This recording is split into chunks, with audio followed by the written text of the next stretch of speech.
महाराष्ट्र। यहाँ पर जब भी इलेक्शन होता है तो कंट्रोवर्सी का होना तो डेफिनेटली तय ही होता है और इस साल भी कुछ ऐसा ही हुआ है।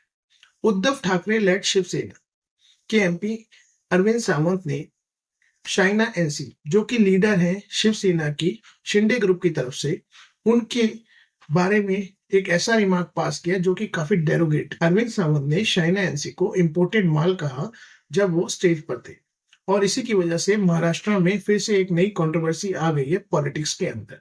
इसके रिस्पॉन्स में शाइना एनसी ने नागपाड़ा पुलिस स्टेशन के अंदर कंप्लेंट फाइल की अगेंस्ट अरविंद सावंत और ये कंप्लेंट एक एफआईआर को लीड करती है जो कि section 79 section 356 of 2 of Bharat न्याय संहिता के अंदर आता है।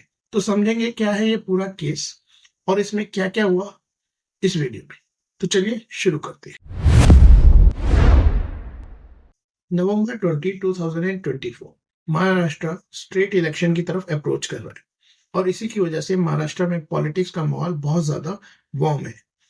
अरविंद सावंत ने एक डेरोगेटरी रिमार्क पास किया शाइना एनसी की तरफ जो कि बीजेपी से शिवसेना को ज्वाइन कर चुकी है।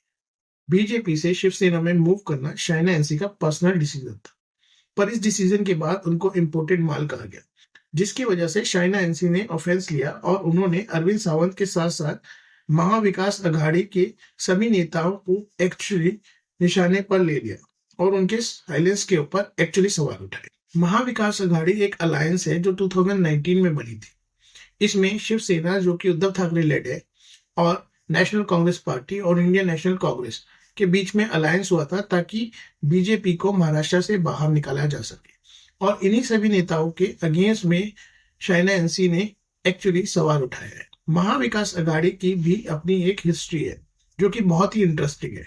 2019 में जब इलेक्शन हुए थे महाराष्ट्र के अंदर, उस समय बीजेपी और उद्धव ठाकरे का एक्चुअली अलायंस था। उद्धव ठाकरे शिवसेना को लीड कर रहे थे और इन दोनों के कोलैबोरेशन में जब सीट्स का फॉर्मेशन हुआ और गवर्नमेंट बनाने की बात आई तब शिवसेना ने कहा कि उद्धव ठाकरे को सीएम बनाना चाहिए।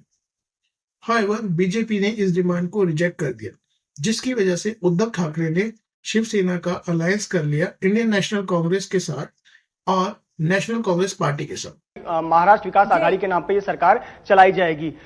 निश्चित तौर पर कहीं ना कहीं जो मुख्य मुद्दा है कि शिवसेना अपनी आइडियोलॉजी को लेकर चलती है, वो आइडियोलॉजी कांग्रेस से बिल्कुल मैच नहीं खाती। हाउएवर इस अलायंस के अंदर 3 डिफरेंट आइडियोलॉजीज भी थी जो कि सेकुलरिज्म, सोशल जस्टिस को प्रमोट करना चाहती थी और बीजेपी को महाराष्ट्र से बाहर करना चाहती थी। अब जब 3 डिफरेंट आइडियोलॉजीज अलायंस करती है और ऑब्जेक्टिव रखती है सिर्फ बीजेपी को बाहर निकालना और सेकुलरिज्म और सोशल जस्टिस को प्रमोट करना और साथ में प्रोग्रेसिव डेवलपमेंट करना, तो डेफिनेटली यहाँ पर आर्ग्यूमेंट होना ही था।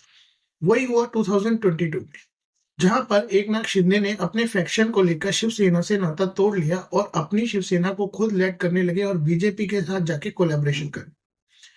अब इसकी वजह से महाविकास अघाड़ी का जो अलायंस था उसको बहुत ज्यादा नुकसान पहुंचा और वहां पर जो इंटरनल कॉन्फ्लिक्ट्स हैं वो और भी ज्यादा अच्छे से बाहर आए। Eknath Shinde felt upset at being sidelined, especially with the emergence of Aditya Thackeray as the number 2 with Uddhav Thackeray as chief minister. Eknath Shinde was also against the alliance with the NCP on the Congress that allowed a Shiv Sainik to become the chief minister of Maharashtra. 1980s तक महाराष्ट्र के अंदर Congress party का dominance था। उन्होंने consistently state के election जीते थे और एक स्ट्रॉन्ग गवर्नेंस मॉडल बनाया। हाउएवर 1995 में शिवसेना ने बीजेपी के साथ अलायंस किया और पहली बार स्टेट गवर्नमेंट फॉर्म की। ये शिवसेना का एक सिग्निफिकेंट राइज था महाराष्ट्र की पॉलिटिक्स में पहली बार। 1999 में नेशनल कांग्रेस पार्टी जो कि कांग्रेस से ही स्प्लिट हुई थी, उसी ने सिग्निफिकेंट रोल प्ले किया था स्टेट की पॉलिटिक्स के अंदर। नेशनल कांग्रेस पार्टी और कांग्रेस ने एक कोalition गवर्नमेंट बनाई थी जिसकी लीडरशिप थी विलासराव देशमुख के पास।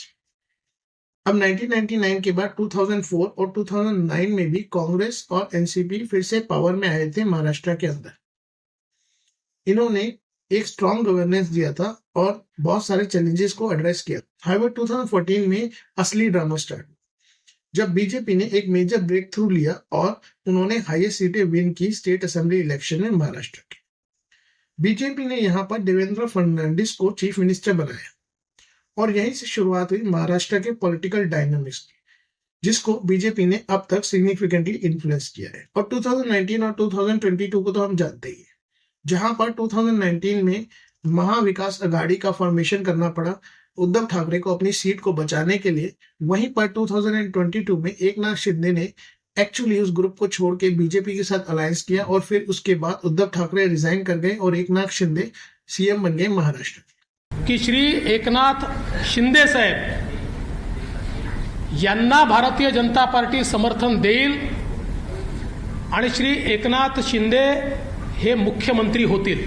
But the question arises, why so much political drama always take place in Maharashtra and not in any other state? So let's get into this. The most important reason is the complex database. Maharashtra में social economic demographics और साथ ही secularism और social pride के ऊपर voting होती है। अब यहाँ पर जो स्ट्रगल चला उसकी वजह से उद्धव ठाकरे ने शिवसेना को अलग किया और शिंदे ने अपनी शिवसेना को अलग किया, जिसकी वजह से जो महाराष्ट्र का यूथ है बहुत ज्यादा इन्फ्लुएंस हो गया, क्योंकि इस तरह के पावर स्ट्रगल से महाराष्ट्र में यूथ बहुत इन्फ्लुएंस होता है। इनफैक्ट महाराष्ट्र में 34% यूथ है जो कि वोट करता है और इन पावर स्ट्रगल्स की वजह से वोटर बेस बहुत ज्यादा वेरिड हो जाता है और डिफरेंट हो जाता है महाराष्ट्र के अंदर, जिसकी वजह से वहां पे वोटिंग डायरेक्टली इम्पैक्ट होती है। इनफैक्ट जब शिंदे ने अपनी शिवसेना को अलग किया था वो भी एक कैलकुलेटिव मूव था, क्योंकि वहां पे कैलकुलेट किया जा चुका था कि अर्बन और रूरल में कैसे डिवाइड किया जाएगा महाराष्ट्र के यूथ को और वहां पर इलेक्शन को जीता जाएगा। अरविंद सावंत ने अपने डेरोगेटरी रिमार्क के लिए बाद में माफी भी मांगी और कहा कि उनके शब्दों को एक्चुअली डिफरेंट तरीके से इंटरप्रेट किया गया है।